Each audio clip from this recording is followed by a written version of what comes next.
अलग अलग रियासतों में अलग अलग प्रकार के ठिकाने होते हैं, फर्स्ट सेकंड थर्ड टाइप के। तो मेवाड़ के प्रथम श्रेणी ठिकाने थे 16। कितने ठिकाने थे? 16 फर्स्ट ग्रेड ठिकाने हुआ करते थे। उन ठिकानों में से एक ठिकाना जो हुआ करता था उसका नाम था बिजोलिया। क्या नाम था? बिजोलिया। पुराना नाम क्या था? कौन सी रियासत में आता था और किस प्रकार का ठिकाना था? किस प्रकार का था? अब कौन से डिस्ट्रिक्ट में पड़ता है? भीलवाड़ा। अब कौन से में? भीलवाड़ा। भीलवाड़ा डिस्ट्रिक्ट के अंदर। ये वास्तव में तो आप ज्योग्राफी पढ़ रहे होंगे इन दिनों में, आप पढ़ रहे होंगे कि यहाँ पे एक पठार पड़ता है, इस पठार का नाम है उपरमाल। कौन सा पठार है? ये मेवाड़ में जो भी पठार है, इस पठार का नाम क्या अपना? ऊपर। तो ये उपरमाल के पठार का इलाका था। राणा सांगा के टाइम में राणा सांगा के पास में एक बंदा आता है, उसका नाम था अशोक परमार। क्या नाम था? किसके पास में आया? और राणा सांगा के साथ में युद्ध लड़ता है ये खानवा। कौन सा युद्ध लड़ता है? खानवा का युद्ध लड़ा था। उससे पहले ही आ गया था, यूपी से आया था। यूपी में जगनेर नाम की एक जगह पड़ती थी। कौन सी जगह थी? वहां से किसके पास में आ गया? राणा सांगा। और राणा सांगा इसकी सेवाओं से राजी हुआ और राणा सांगा ने कहा कि जा, आज से तेरे को उपरमाल की जागीर देता हूं। कौन सी जागीर देता हूं? और ये जो उपरमाल की जागीर थी, जागीर का मतलब एक पूरा इलाका दिया। राणा सांगा ने कह दिया भाई मेवाड़ में जो उपरमाल वाला इलाका है वो किसको दे दिया जाए? अशोक परमार। किसको दिया जाए? और इस जागीर का जो हेडक्वार्टर हुआ करता था, इस हेडक्वार्टर का नाम था बिजोलिया। हेडक्वार्टर का नाम क्या था? पूरी जागीर का नाम तो क्या है? उपरमाल। क्या नाम है? और वो हेडक्वार्टर का नाम क्या था? इसलिए बाद में पूरे ठिकाने को हम क्या बोलने लगे? बिजोलिया। क्या बोलने लगे थे? किसने किसको दिया था? सांगा ने अशोक परमार को। ये कौन से युद्ध में लड़ा था? किसकी तरफ से? कौन सा ठिकाना मिला उसे? उपरमाल की जागीर का दो या बिजोलिया ठिकाना का दो, एक ही मतलब है। अच्छा, किसको? दोबारा नाम बोलो इस बंदे का। अच्छा, यदि कभी आपसे कोई क्वेश्चन पूछे कि बिजोलिया ठिकाना कौन सी राजपूत जाति से संबंधित था? राठौड़, गोहिल, भाटी और परमार किससे संबंधित है? याद रखना, एक बार क्वेश्चन पूछा था, अपने दिमाग में रहता है कि मेवाड़ में गोहिल थे तो बिजोलिया गोहिलों का ना। बिजोलिया किसको मिला था? अशोक परमार। किसको मिला हुआ था? तो ये किसका ठिकाना था? परमारों का। किसका ठिकाना था? किसने किसको दिया? ये तो बिजोलिया की हिस्ट्री है कि बिजोलिया मेवाड़ रियासत का किस प्रकार का ठिकाना था, किसने किसको दिया और कौन से युद्ध में लड़ा था। अपने तो किसान आंदोलन पढ़ रहे हैं, अपने हिस्ट्री तो पढ़ नहीं रहे। तो अच्छा, किसानों ने यह आंदोलन क्यों किया? तो किसान आंदोलन कब करेंगे? जब टैक्स ज्यादा होंगे या टैक्स कम होंगे? तो हम कहते हैं भाई खूब सारे टैक्स थे, 84 कर थे। कितने प्रकार के टैक्स लिए जा रहे थे? कोई आपसे पूछेगा कि बिजोलिया में किसानों के आंदोलन के पीछे कितने प्रकार के कर थे? कितने प्रकार के थे? कितने प्रकार के कर थे? 84 प्रकार के। अच्छा, ये जो कर हुआ करते थे, इन कर में सबसे मुख्य जो कर हुआ करता था वो होता था भू राजस्व।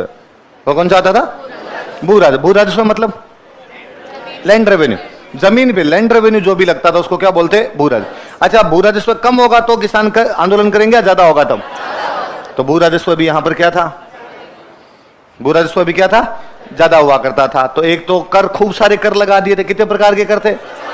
एक मुख्य कर होता था भू राजस्व, वो भी कम नहीं था, वो भी क्या था? अच्छा, भू राजस्व क्या होता है कि फसल पे जो कर लगता है उसको क्या बोलते हैं? भू राजस्व। किसान का ये कहना था कि हमारी जितनी फसल होती है उसमें तोल के भू राजस्व लो। कैसे भू राजस्व लो? मान लो मेरे फसल हुई 150 क्विंटल, कितनी हुई? और राजा मान लो लेता है 1/3। राजा कितना लेता है? 1/3। तो राजा को कितना लेना चाहिए मेरे से? 50। 150 का 1/3 कितना हो जाएगा? 50। किसान का ये कहना था कि मेरी फसल तोल लो। तोल के हो गई वो 150 क्विंटल। 150 क्विंटल हो गई तो आप उसमें से कितना ले जाओ? 50। मेरे को कोई दुख नहीं है। पर राजा टैक्स ऐसे नहीं लेता था। राजा की टैक्स लेने का तरीका दूसरा था। राजा का एक बंदा आता, जब फसल कट जाती, कटने के बाद एक बंदा आता। किसान फसल को काटने के बाद में उसकी गठरियां बना बना के खेतों में रखता है। फसल काट के गठरियां बना बना खेतों में रखता है, फिर साफ करता है उसको। पहले काटते हैं फिर उसको साफ करते हैं, कचरा अलग निकालते हैं उसका। तो जब गठरियां बना बना खेतों में रखता, उन गठरियों को लोकल भाषा में बोलते हैं लाटा। क्या बोलते हैं? कि लाटे पड़े हैं, लाटे। लाटा बोलते हैं। क्या होता है लाटा? फसल की जो भी गठरियां बनी होगी उनको क्या बोलेंगे? लाटा। अब राजा का जब वो लाटे निकल जाते, जब गठरियां बना बना खेतों में रख देते, तब पटवारी आता और पटवारी आके उन लाटों का अंदाजा लगाता कि तेरे इस बार 210 क्विंटल फसल हो जाएगी। कितनी हो जाएगी? 210 क्विंटल फसल है तेरी। किसान कहता है कि नहीं है, ये 150 है। ये 210 नहीं होगी, मेरी कितनी होगी 150 हो गए यार, खूब अच्छी देख, ठेठ लास्ट तक पड़ी एकदम। और 210 होगी, 210 का 1/3 लेंगे, 210 का 1/3 कितना हुआ 70, कितना हो गया। तो उसने लिख दिया भाई इस किसान से कितना टैक्स लेना है अपने को 70। अब किसान ने फसल साफ की, फसल साफ करके तोली, तोली तो वो भी 150, टैक्स लगना कितना चाहिए था 50, राजा कितना ले गया, लगना चाहिए था 1/3, पर 150 में से 70 गया तो 1/2 हो गया, आधा चला गया। किसान इस वजह से परेशान थे, अंदाजा लगाते थे, लाटों का क्या लगाते थे, एस्टिमेट लगाते, एस्टिमेट ही हो गया भाई, इतने एक पड़े हैं, तोला तो नहीं उन्होंने, एस्टिमेट लगाया। एस्टिमेट लगाने को अपनी लोकल भाषा में बोलते हैं कुंता, क्या बोलते हैं, लाटों का क्या लगाते थे। अभी नवीन जी आए और नवीन जी आगे मेरे को कहे कि सर क्लास में कितने जने हैं, कितने बंदे हैं, मुझे नोट्स भेजने, और मैं यूं गिन के कर दूंगी यार ये तो 251 है, इसका मतलब मैंने कुंता लगा दिया आपका, क्या कर दिया, और मैं गिनूं आपको, मैं कहूं 1 2 3 4 बोलो, और फिर मैं फाइनली नवीन जी कहूंगी नहीं ये तो 194 है, ये तो गिनना हो गया, और मैं खाली यूं देख के अंदाजा लगा कर दूं 250, तो ये क्या हो गया। तो जब भी किसी का अंदाजा लगाया जाता है, एस्टिमेट लगाया जाता है, उसको क्या बोलते हैं, क्या बोलते हैं, कुंता। तो किसान किस वजह से परेशान थे, क्या होता है लाटा कुंता, लाटा तो फसल, कुंता मतलब अनुमान लगाना, फसल का क्या लगाते। किसान का कहना था भू राजस्व ले लो, लेकिन भू राजस्व तोल के लो, भू राजस्व के क्या मत लगाओ, हमारे कुंता मत लगाओ, क्या मत लगाओ। जब राजा क्या लगा रहा था, उनके सामंत क्या लगा रहा था, आई बात समझ, कितने प्रकार के कर थे, भू राजस्व कम या ज्यादा, तोल के लेते थे क्या, तो क्या लगाते थे, लख। अच्छा, या बिजोलिया में एक सामंत हुआ, उसका नाम था कृष्ण सिंह, क्या नाम था, क्या नाम था सामंत का, और इसने 1903 में कहा, कब की बात है 1903 की, और इसने 1903 के अंदर कहा कि भाई साहब आज के बाद कोई भी किसान अपनी लड़की की शादी करेगा तो मेरे को 5 रुपए टैक्स देगा। आज के बाद कोई भी किसान अपनी लड़की की शादी करेगा तो सामंत को क्या देगा, टैक्स, कितने रुपए। इस टैक्स का नाम था चौरी। टैक्स का नाम क्या था, क्या होती है चौरी, शादी में फेरों वाला जो भी अग्निकुंड बनाते हैं उसको क्या बोलते हैं, जिसके घर में चौरी बनेगी 5 रुपए देगा। तो किसके घर में चौरी बनेगी, जिसके लड़की की शादी होगी, जो लड़के की शादी में तो अगले घर में बनेगी, यहां क्यों बनेगी अपने आप के अंदर। तो लड़की की शादी जिस किसान के भी घर में होगी उस किसान को क्या देना पड़ेगा, टैक्स। तो किसानों से लड़कियों की शादी के टाइम में जो टैक्स लिया जाता है उस टैक्स को क्या बोलते हैं, किसने लगाया था, कब लगाया था 1903, कब लगा दिया था, किसने। कोई पूछे चौरी कर किस पर लिया जाता था, कैसे लेते थे, लड़कियों की शादी के समय। कौन किससे ले रहा है, कौन किससे ले रहा है, सामंत है, वो किससे ले रहा है, किसानों से। सामंत कौन है, अच्छा। एक मेवाड़ में एक टैक्स होता था कि नया सामंत जब भी बनता था ना तो राजा को टैक्स देता, नया सामंत जब भी बनता और राजा को क्या देता, उस टैक्स को बोलते तलवार बंधाई। क्या बोलते, कौन किसको देता है, नया सामंत किसको देता है। यहां पे कृष्ण सिंह मरा तो यहां पे एक नया सामंत बना पृथ्वी सिंह, क्या नाम था, 1906 की बात है, कब की बात है। उसने राजा को टैक्स दिया, राजा को टैक्स देने के बाद उसने जनता को कहा तुम मुझे दो।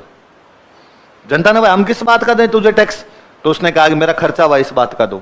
तो तेरे से पहले वाले तो नहीं लेते थे, उसने कहा दुनिया में कई काम पहली बार ही होते हैं, इस बार ये टैक्स तुम मुझे दोगे। तो कौन से एक सामंत ने तलवार बंधाई, जनता पर लगा दिया था, जबकि लगता कि कौन किसको दिया करता था, सामंत राजा को। लेकिन कौन से सामंत ने जनता पे लगाया, कब लगाया, कौन सा कर, और चौरी कर किसने लगाया, किसने, कब, चौरी कर कब लिया जाता, लड़कियों की शादी के टाइम कौन सा कर लेते, याद रह जाएगी।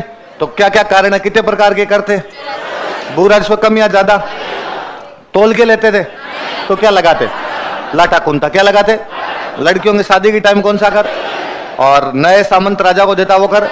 लेकिन जनता पे किसने लगाया, किसने लगाया, पृथ्वी सिंह। और कृष्ण सिंह ने कौन सा लगाया था, कौन सा लगा दिया था, याद रहेगी बात है। तो कौन कौन से कारण है, दोबारा बोलो देखे, 84 कर, हाई लैंड रेवेन्यू, लाटा कुंता, चौरी टैक्स, तलवार बंधाई टैक्स। दोबारा बोलो देखे, 84 टैक्स, हाई लैंड रेवेन्यू, लाटा कुंता, चौरी टैक्स। और चौरी टैक्स किसने लगाया, और तलवार बंधाई किसने लगाया, कौन कब कैसे लगाते थे, समझ में आ जाएगी। चलो अब ज्यादा टैक्स होंगे तो किसान आंदोलन करेंगे, राजी हो जाएंगे, मजा आ गया। पक्का? लो तो आंदोलन करवा देते हैं। अच्छा, यहां जो अब बिजोलिया किसान आंदोलन 3 चरणों में हुआ था। कितने चरणों में हुआ था? पहला चरण शुरू होता है 1897 से लेके 1914 तक या 15 तक, मान लो 15 तक, लगभग 97 से लेके कहां तक? इसका मतलब आंदोलन शुरू कब हो गया? कब आंदोलन शुरू हो गया था? 1897। कब शुरू हुआ आंदोलन? 1897। एक गांव पड़ता था गिरधरपुरा। कौन सा गांव पड़ता था? कौन से गांव से शुरू हुआ? कब शुरू हुआ? 1800। जिन किसानों ने आंदोलन किया था उन किसानों की जाति थी धाकड़।